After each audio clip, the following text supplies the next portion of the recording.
Hello, and welcome to Great in God's Sight, the podcast that explores underrated heroes. This is Season 3, and we're so glad you've joined us for this episode entitled Albrecht Dürer, Brushstrokes of the Reformation. Please be sure to subscribe and check out the amazing artwork that goes along with today's story on our website, thegreatpodcast.org. That's thegreatpodcast.org. Thanks for listening.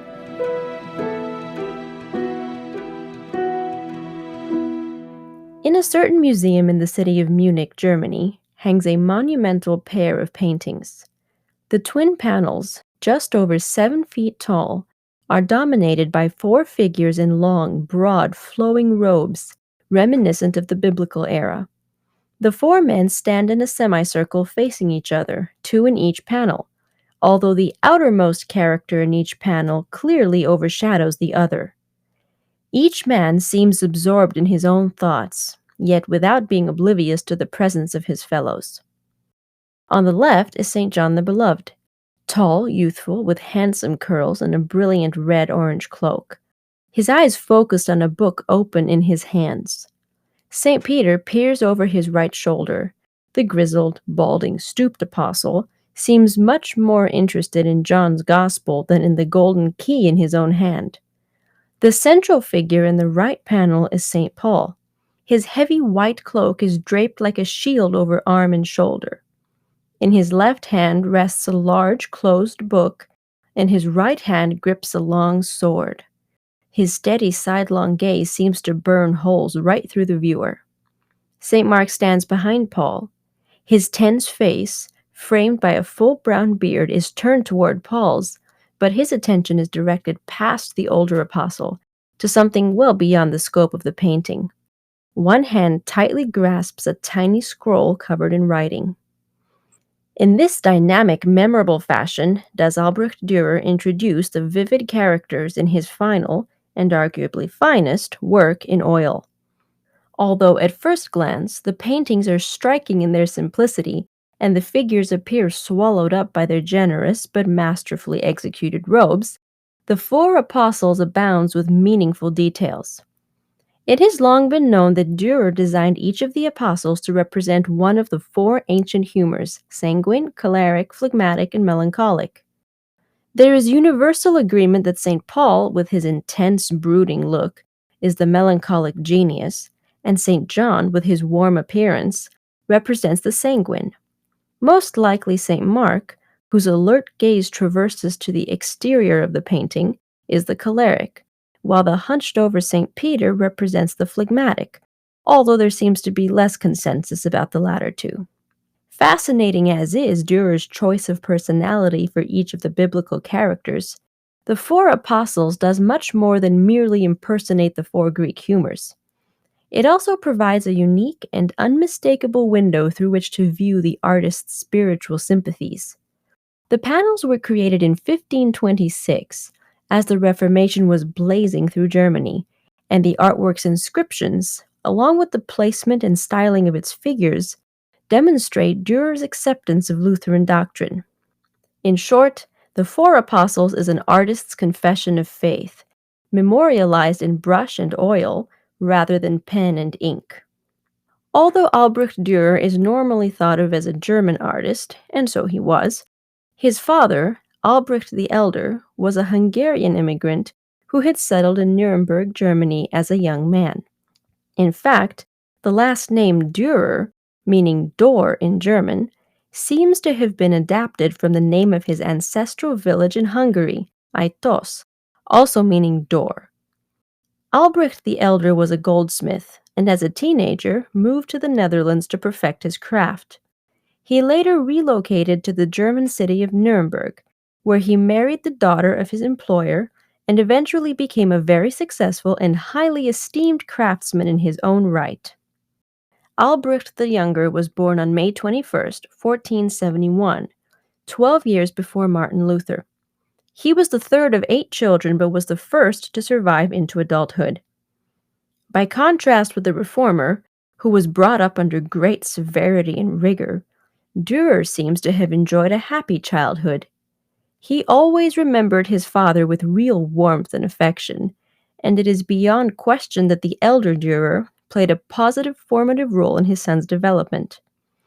Albrecht the Younger would later write, "This man, my dear father, was very careful of his children to bring them up to honor God, for it was his highest wish to train them well, that they might be pleasing in the sight of both God and man. Wherefore his daily speech to us was that we should love God and deal truly with our neighbors."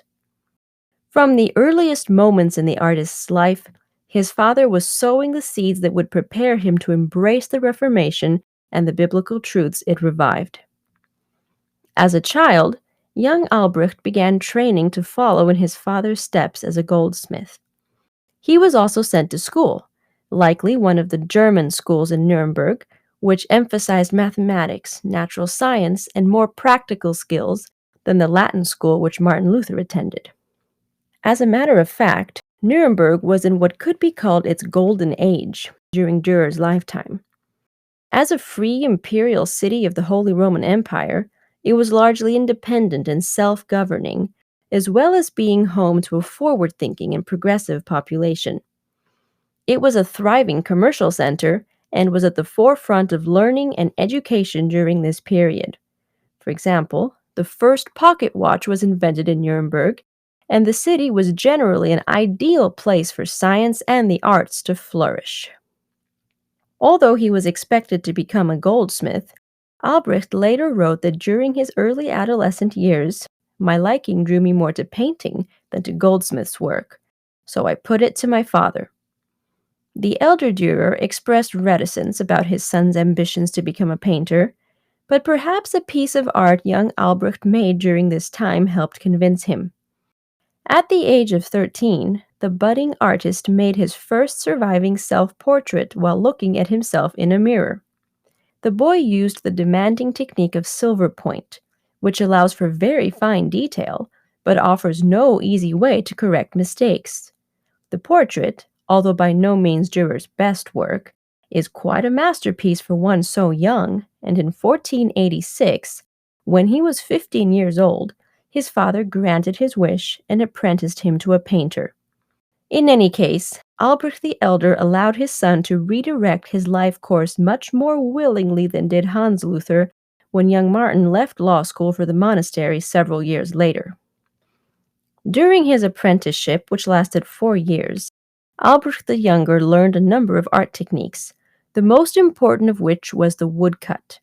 One engraving could be inked and re-inked to produce numerous copies of the art for mass production.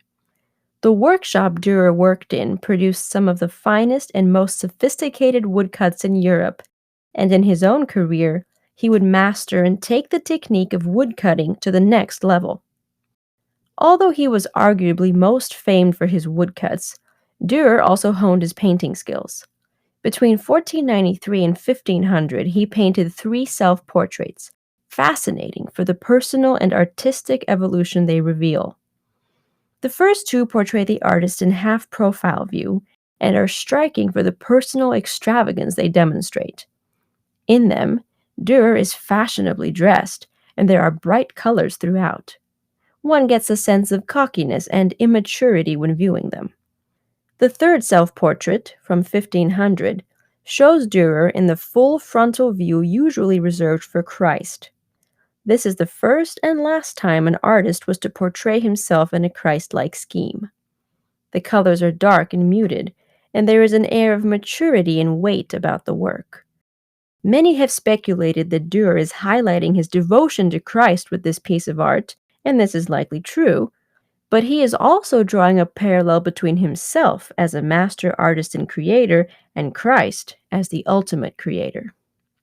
As a young man, Dürer always seems to have possessed a measure of knowledge and respect for God, although his religion was likely a mostly nominal one. He believed in the general principles of Christianity as taught by the Roman Catholic Church, but like most people in his day, they did not much affect his behavior or lifestyle.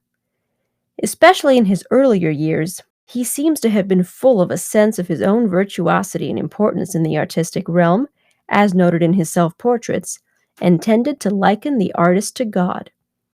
Perhaps the following quote best summarizes Dürer's perspective on art. Painting is useful, because God is thereby honored, when it is seen how he hath bestowed such genius upon one of his creatures, in whom is such art.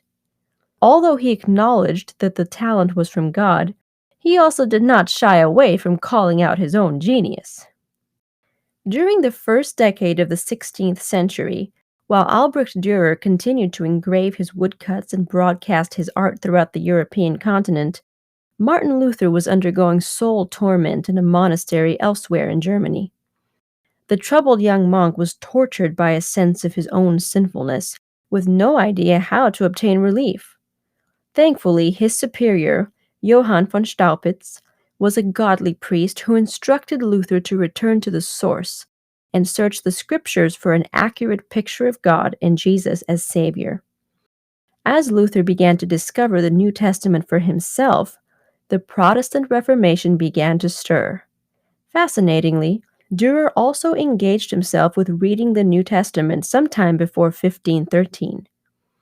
Although he made countless religious images during his lifetime, he created more art featuring Saint Jerome than any other saint.